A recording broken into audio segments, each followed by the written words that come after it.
Hi. The George Floyd case is creating some very interesting legal issues. In fact, the prosecution team has submitted what's called a motion for the court to reconsider its original ruling allowing cameras in the courtroom.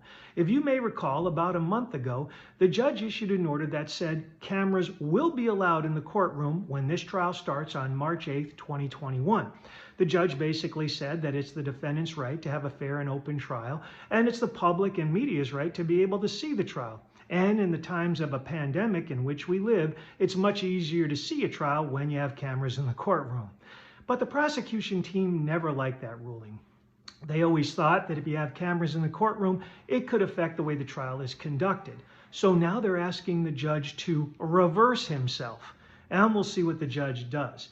But let's assume that the judge says, no, I'm sticking to my original order and cameras will be allowed in that courtroom. What could the prosecution team do?